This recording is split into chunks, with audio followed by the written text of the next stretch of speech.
Il y a toujours eu des mystères. Beaucoup ont fini, grâce aux avancées technologiques, par être résolus. Mais ce n'est toujours pas le cas des 3 mystères que je vais vous présenter ici.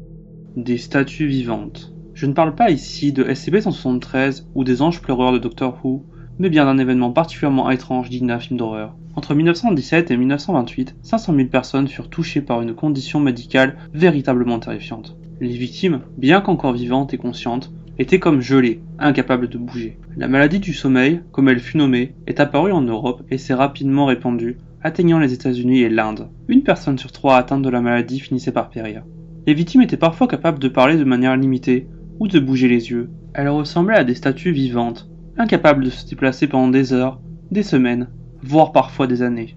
La raison de cela est inconnue. Une des hypothèses serait une souche rare de streptocoque, bactérie responsable de maux de gorge entre autres. On imagine donc une mutation de cette bactérie capable de s'attaquer cette fois au cerveau, expliquant la paralysie totale des sujets. Mais une autre interrogation concerne la disparition soudaine de la maladie et son retour dans les années 50, et plus récemment lors d'un cas en Chine. En 2004, 20 patients ont été touchés par une forme très similaire, prouvant que cette maladie n'a pas disparu et reste une énigme totale.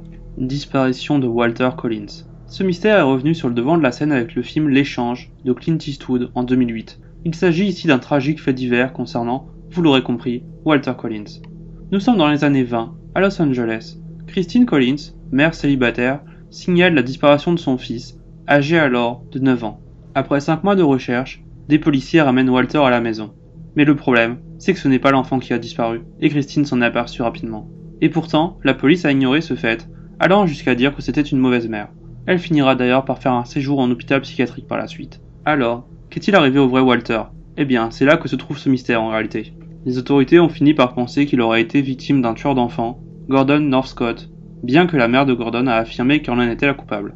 Le corps de l'enfant n'a, par ailleurs, jamais été retrouvé non plus, rendant cette sombre affaire encore plus terrifiante. Qui sait ce qui lui est arrivé? Il est d'ailleurs à noter qu'il est étrange que la police ait à ce point insisté pour rendre un enfant qui n'était pas le bon. Nous avons donc un enfant disparu, un enfant revenu sans être la bonne personne, et 2 personnes accusées de la disparition de l'enfant. Oui, ça fait froid dans le dos. Je me demande d'ailleurs qui est cet enfant, et d'où il vient au final. Bateau fantôme Marie-Céleste. Le 4 décembre 1872, un navire anglais est retrouvé à la dérive dans l'océan Atlantique. Mais le problème, c'est qu'il n'y avait aucun membre d'équipage à bord. Rien dans le navire n'expliquait cela, le bateau et même le cargo semblant intacts. Il manquait seulement un canot de sauvetage. Le souci, c'est plutôt pourquoi l'équipage aurait utilisé ce canot.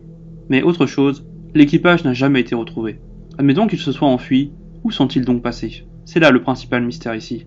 C'est en novembre 1872 que le navire quittait la ville de New York en destination de Gênes en Italie. Il y avait à bord le capitaine Benjamin Briggs, ainsi que 7 membres d'équipage, et assez de provisions pour 6 mois. Le registre du Marie-Céleste n'indiquait rien d'inquiétant, et pourtant tout le monde y a disparu. De nombreuses théories existent, plus ou moins farfelues évidemment, attaques de pirates, de pieuvres géantes, mutineries, etc.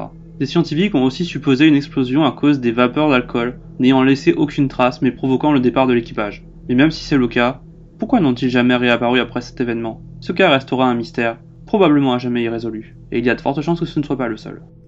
Pensez à me donner votre avis dans les commentaires, partagez la vidéo, vous abonner pour ne rater aucune vidéo, laissez un j'aime et activez la cloche. C'était Call Me AZ, ciao.